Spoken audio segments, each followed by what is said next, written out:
লালমনিরহাটের এক সপ্তাহের ব্যবধানে পরপর দুবারের বন্যায় তিস্তাপাড়ের কৃষকদের মধ্যে চরম উদ্বেগ উৎকণ্ঠা দেখা দিয়েছে। হঠাৎ করে পানি বাড়ায় প্লাবিত হয়েছে বিস্তীর্ণ ফসলি জমি, পুকুর এবং সবজির ক্ষেত।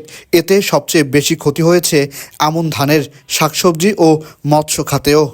লালমনিরহাট কৃষি সম্প্রসারণ অধিদপ্তরের তথ্য বলছে, চলতি বন্যায় জেলায় অন্তত 450 হেক্টর জমির রোপণকৃত আমন ধান পানির নিচে তলিয়ে গেছে। এতে উৎপাদন নিয়ে শঙ্কা তৈরি হয়েছে। একই সঙ্গে বিভিন্ন গ্রামে পুকুরের মাছ ভেসে যাওয়ার খবর পাওয়া গেছে, যার ক্ষয়ক্ষতির পরিমাণ নিরূপণে কাজ করছে জেলা মৎস্য বিভাগ। আমাদের হঠাৎ করে বন্যা এসে মনে করেন তিস্তা নদীর বাঁধ এই রাস্তাটা ভাঙে যায়, অনেকগুলো ক্ষতি আছে। জমি এখনও বিছন সব তলে পড়ে গেছে, মাটি পড়ছে এবং একবার গাড়া হয়েছিল।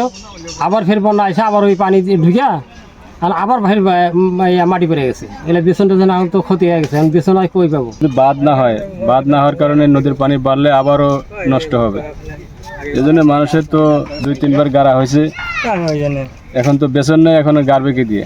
ধানের চারা তো শেষ হয়ে গেছে। আমাদের এখানে আমন ধানের ব্যাপক ক্ষয়ক্ষতি হয়েছে।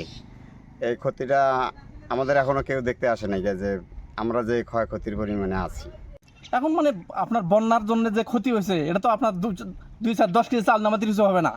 নদী যেন বাদ হয়, এটা চাই আমরা, যেন নেক্সটে এরকম ক্ষতি না হয়, ক্ষয়ক্ষতি না হয়, বা বন্যায় মানুষের দুর্ভোগ না পোহাতে না হয়, এটাই আমরা চাই।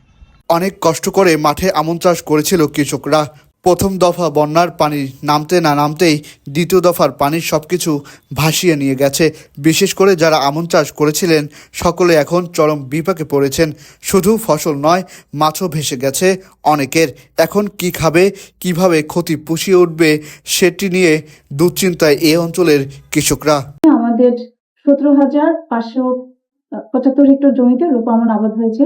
আমরা গত সপ্তাহের যে বন্যা, তিস্তা পয়েন্টে, ডালিয়া তিস্তা পয়েন্টে পানি বাড়ার কারণে এখানে আমাদের প্রায় 200 হেক্টর জমি নিমজ্জিত হয়েছিল, এবং তার পরের দিনই আমরা দেখতে পেয়েছি যে আমাদের পানিটা নেমে গিয়েছে এবং এখানে আমাদের এখন পর্যন্ত কোনো ক্ষতি হয়নি।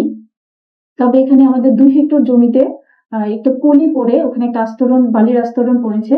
তো সেক্ষেত্রে আমরা কৃষকদের যেটা পরামর্শ দিয়েছি যে সেখানে তারা আমাদের বাড়তি যে চারা করা আছে সেটা দিয়ে ওই জমিগুলো রিকভার করবে। বন্যার স্রোতে ভেসে গেছে সোনালী স্বপ্ন, খেতে নেই আর সবুজের হাসি। তবুও হাল ছাড়ে না কৃষক, আশার বীজ বুনে আবার জাগাবে আগামীর ফসলের গল্প। তবে এই গল্পের সরকারের সাহায্য চায় এ অঞ্চলের কৃষকরা। আহসান সাকিব, লাল সবুজ প্রকাশ, নিউজ ডেস্ক।